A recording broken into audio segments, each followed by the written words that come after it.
इंजरा पिंजरा रे. वीर, हे बघ, आपल्याला काळजी करण्याचं काहीच कारण नाहीये.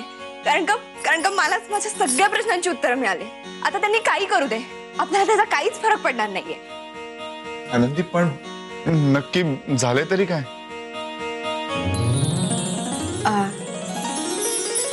कबीर, तू आम्हाला थोडं खासगी बोलायचं आहे. नाही, मग बोल ना. त्याच्यापासून काय लपवायचंय? नाही वीर, मला जे बोलायचं आहे ना, तो आपल्या नवरा बायकोतला विषय आहे. नाही, it's okay, you carry on, मी येतो. नाही कबीर, थांब. आता होणाऱ्या कुठल्याही चर्चेत तू माझ्या बरोबर असणं गरजेचं आहे. आनंदी, अगं हे बघ, आतापर्यंत मी कुठल्याही वाईट परिस्थितीत किंवा कठीण परिस्थितीत सगळं काही कबीरला सांगत आलोय आणि तो कायम माझी साथ देत आला. आणि जर एखादं काहीतरी चांगलं घडत असेल तेव्हा त्याला इथून जायला सांगणं बरोबर नाही.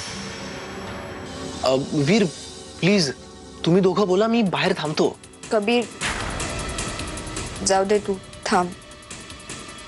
बरं बोल आनंदी, काय झालं असं की ज्याच्यामुळे तू इतकी खुश आहेस? हा, तूच ओळख. ओळखायचं काय? म्हणजे नारायणीने कबूल केलं का की तिच्या पोटातलं मूल माझं नाही येत आहे? मी तुला सगळं सांगते, पण आधी मला तुझा फोन दे. का? का म्हणजे काय वीर, मी जर फोन मागितला की तो द्यायचा. मला त्या डॉक्टरांशी बोलायचंय. कशासाठी? अरे असं काय करतोयस वीर? मला बोलायचं त्यांच्याशी. आणि काय बोलायचंय ना, हे तुला मी बोलतानाच कळेल. पण तू नक्की काय बोलणार आहेस तिच्याशी? मी त्यांना हे विचारणार आहे की जर नारायणी म्हणत असेल की हे मूल तुझं आहे, तर तिचं हे म्हणणं आपण कोणत्या पद्धतीनं खोटं ठरवायचंय. कारण का ते खोटं ठरणार आहे हे नक्की आहे. नाही पण आनंदी, हे बघ, हिमानीला काय विचारायचं? म्हणजे जे काय ठरवायचं ते आपल्यालाच ठरवायचं आहे ना. कबीर आणि मी सविस्तर चर्चा करतोय यावर.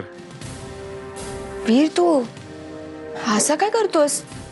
त्या डॉक्टर आहेत, त्या काही ना काहीतरी मार्ग काढतील ना, आणि आपण फक्त चर्चाच करत बस. आनंदी, तुला एकदा सांगितलेलं कळत नाही का? नाही म्हटलं ना मी. वीर, तू निर्दोष आहेस. नारायणीच्या पोटातलं मूल हे तुझं नाहीये हे माहित असताना तू अपराधासारखं का वागतोयस? ऐक, हे बघ, ठोस उपाय महत्वाचा असतो आणि तो योग्य त्या माणसाशी बोलूनच मिळतो. नाही, कबीर आणि माझं बोलणं झालंय. आनंदी, आपण ना उगाच जास्त खोलात गेलो तर आपल्यालाच त्रास होईल.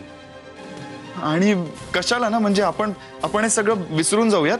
जे काय करायचं ते त्यांना करू दे ना. आपण कशाला उकरून काढायचं ना सगळं? वीर, प्रकरण गळ्याशी आलंय आणि अशा वेळी समोरचा काय करेल यापेक्षा आपण त्याला काही करण्याची संधीच द्यायची नाही. म्हणजे कित्येक गोष्टी आपल्याच हातात.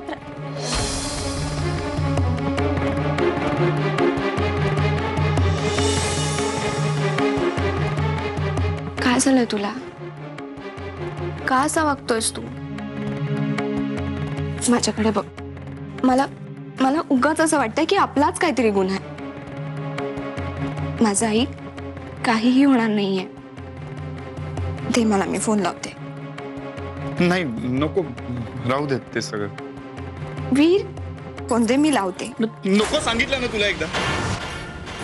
तुला कळत नाहीये का? एकदा नाही सांगितलं तर तू तुझी कामं कर ना. शाब्बास रे वीर, असाच अपमान करत राहा तिचा. आता अपमान माझ्यासमोर केलायस, क्या बात आहे. नवरा बायकोच्या नात्यात एकदा का असे अपमान सुरू झाले की मग संसार रथाचं एक चाक हळूहळू निखळायला काही वेळ लागत नाही. वीर,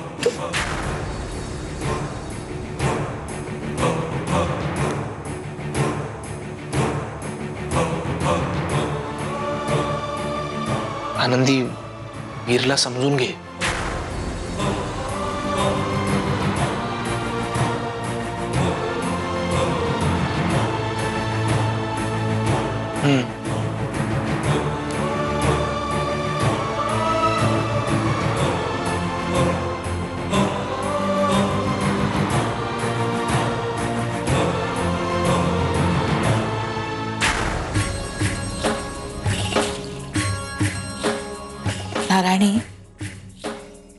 पडली तर तात्याकडे राहायला जाशील का ग? काय?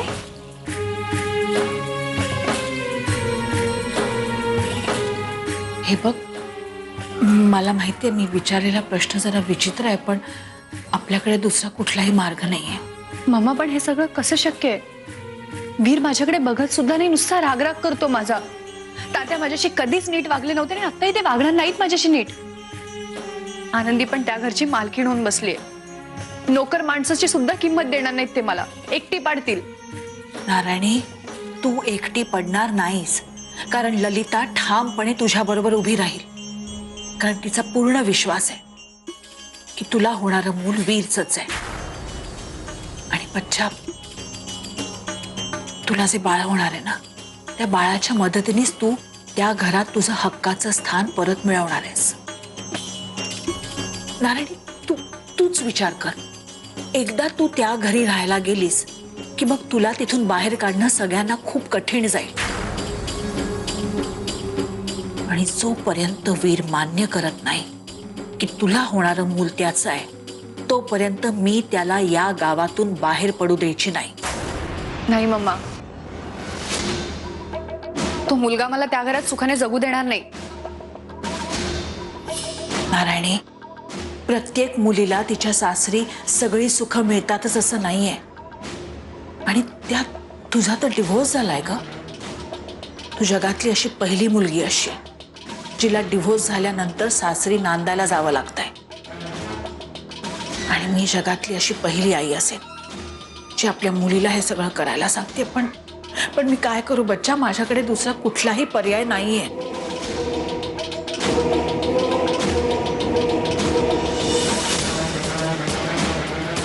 मी तयार आहे मम्मा. माझ्यामुळे तुला खूप त्रास सहन करावा लागला ना. या बाई, काय बोलतेस? अगं, प्रत्येक आईचा आपल्या पोरावर किती जीव असतो हे तू आई झालीस ना की कळेल तुला. मम्मा, मला माफ कर. मी यापुढे तुला कधीच त्रास नाही देणार. अगं, तू असं काहीतरी बोलू नकोस. मला काही त्रास होत नाहीये.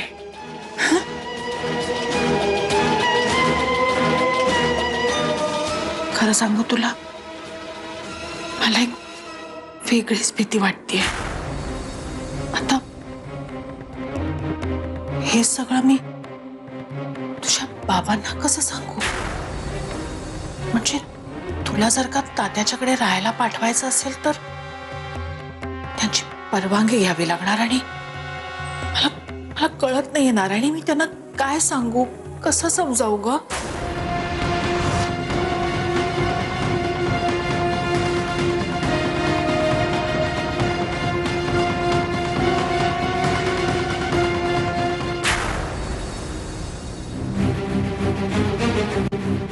हे पत्र लिहिताना मला तो दिवस आठवतोय ज्या दिवशी माझ्या मुलीचा जन्म झाला होता. आणि आज तो दिवस आहे ज्या दिवशी ती कुणाला तरी जन्म देणार आहे ही बातमी माझ्या कानावर आली आहे. खरं तर मी आनंदानं नाचलं पाहिजे, पण परिस्थिती भयानक आहे. आज ज्याचा वंश माझ्या मुलीच्या पोटात वाढतोय त्यानं मात्र माझ्या मुलीला अंतर दिलंय. बापाचं नाव नसलेलं मूल कुठल्या सामाजिक परिस्थितीतून वाढतंय मला चांगलंच माहिती आहे. पण या मुलाचा जन्म पाहण्याची ताकद माझ्यात नाही.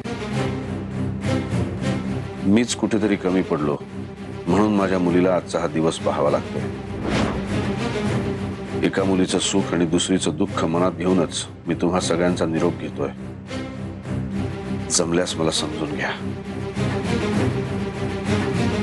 वाह, मन हे लावून टाकणारा शेवट रे दादा. पण तरी मला तो काही पडलेला नाही. तुझी इच्छा आहे की शेवट हा असाच असावा म्हणून मी तो लिहिला. नाहीतर शेवट हा सकारात्मकच असायला हवा. हे तुझं मत झालं रे दादा. काही पण रे दादा, पण हाच शेवट भावणार लोकांना. कादंबरीत तुझी आहे तेव्हा तिचा प्रवास कसा असावा माझ्यापेक्षा तुला जास्त माहिती. तेव्हा हे घ्या, कादंबरीच्या नायकाचं मृत्यूपत्र.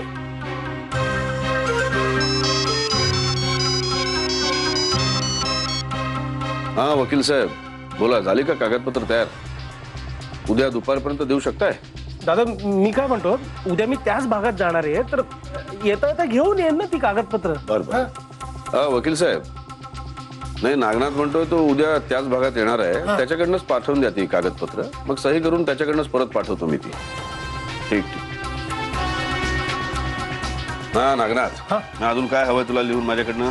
नाही रे दादा, अरे हे जे काही लिहिलं गेलं ना तेच इतकं हेलावून टाकणार आहे ना की याच्या पुढचं वाचायची ताकद ना वाचकांची असणार आहे ना माझी. सुरेखच झाले हे. वा ठीक आहे, मग आता पुढच्या कामाला लागा. हा. तुला शेवटची सगळी जुळवाजुळव करायची असेल ना? हो, आता सगळी शेवटची जुळवाजुळवच करायची आहे मला. लागा लागा, कामाला लागा.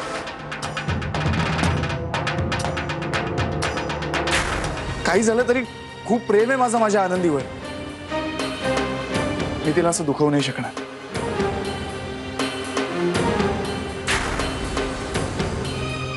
पिंजरा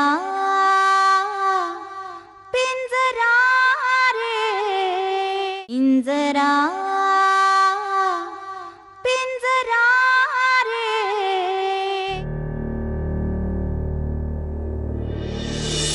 अरे बरं झालं भाऊजी तुम्ही आलात. ते तर आहेच. आणि सॉरी, यायला थोडा उशीर झाला, फोनवर होतो. नाही हो, मी सगळ्यांचीच वाट पाहते, पण आज कोणाचाच पत्ता नाहीये. मग ते होणारच, कारण काय आहे, आईचा आज उपास आहे आणि तात्या कुठेतरी बाहेर गेले, ते तिकडे जेवण करून येणार आणि मला तर भूकच नाही. आणि मग यांचं आणि कबीरचं काय? हे दोघं ना, यांचं चालू आहे. मी जाऊन आलो 3-4दा. आज यांचा गेम जरा जास्तच रंगलाय. पण मी काय म्हणते भाऊजी, तुम्ही परत एकदा बोलावून या ना त्यांना.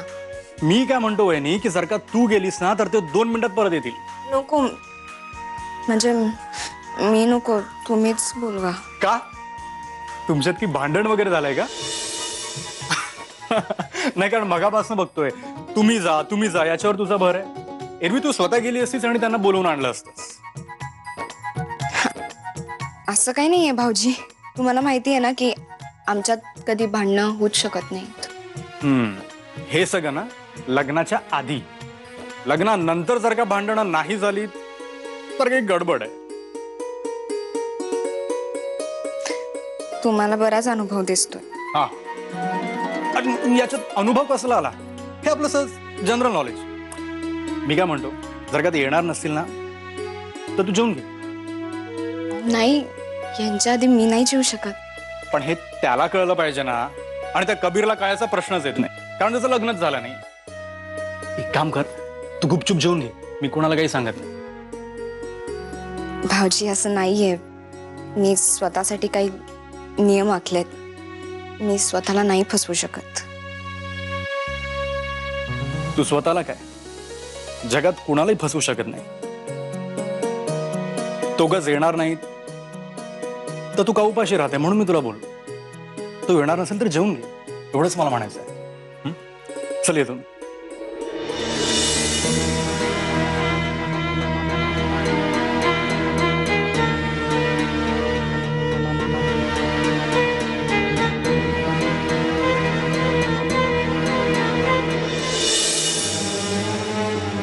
वीर, वीर काय कुठे लक्ष आहे?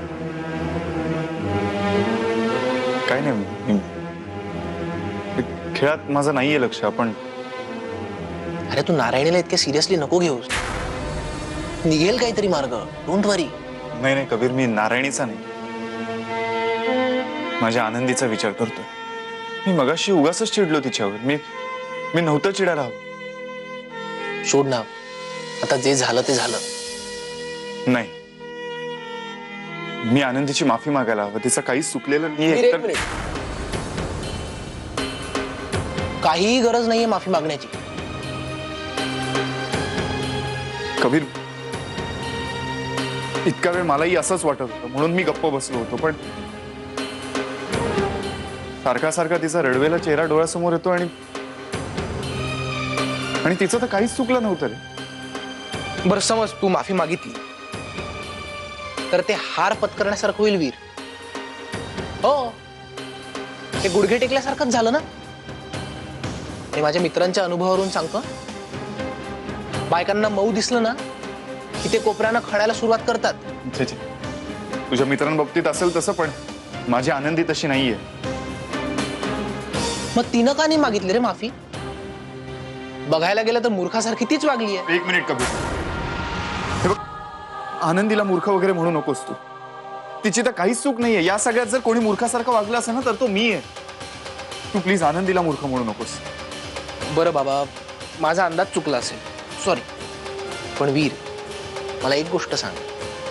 आता तू जर तिला जाऊन माफी मागितलीस हा, आणि ती जर हट्टाला पेटली की मला हिमानीला फोन करायचाच आहे आणि डीएनए टेस्ट केलीच पाहिजे, मग काय करणार आहेस?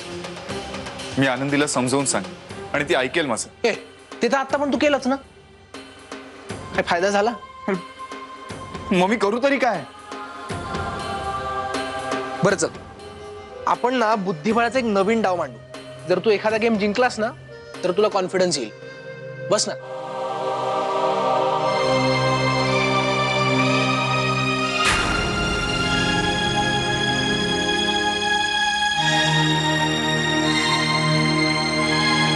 नाही कबीर, काही झालं तरी मी आनंदीला भेटणारच. एक वेळेस तू म्हणतोस तशी तशी तिची माफी नाही मागणार, पण तिची समजूत तरी काढायला हवी आहे. काही झालं तरी खूप प्रेम आहे माझं माझ्या आनंदीवर. मी तिला असं दुखवू नाही शकणार.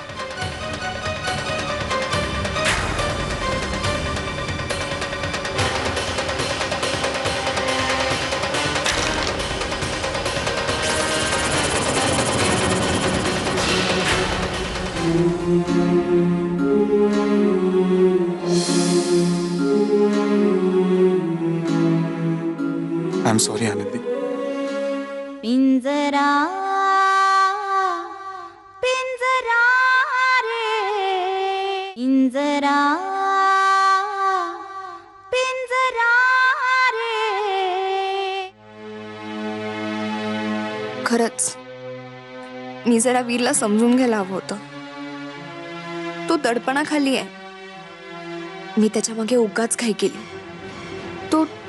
तो नको म्हणाला होता ना तेव्हाच मी थांबायला हवं होतं. त्याचं म्हणणं समजून घ्यायला हवं होतं मी. नंतर कदाचित त्याला माझं बोलणं पटलंही असतं. खरंच माझीच चूक झाली. मला माझ्या वीरला समजून घ्यायला हवं होतं.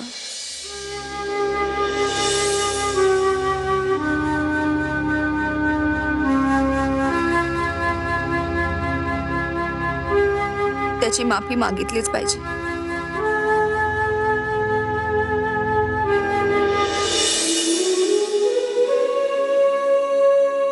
आय एम सॉरी आनंदी. मी उगाचच ओरडलो तुझ्यावर. तुझ्यासाठी जेवण गरम करू? खरंच आनंदी, किती करशील माझ्यासाठी?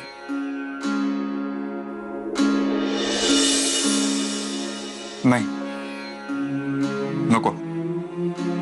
अजून माझ्यावरचा राग काही गेलेला दिसत नाहीये. मला माफी मागितलीच पाहिजे.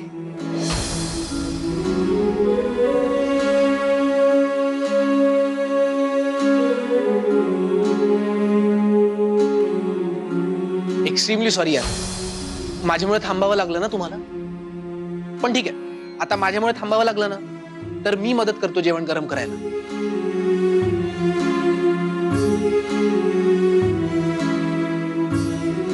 आनंदी, एक कमॉन यार, मला खरंच खूप भूक लागली आहे. पोटात अक्षरशः कावळे ओरडतायत. चल पटकन जेवण गरम करूया आणि मस्तपैकी जेवूया. आनंदी, घे, चल घे पटकन. घे पटकन घे. हा चल चल लवकर ये.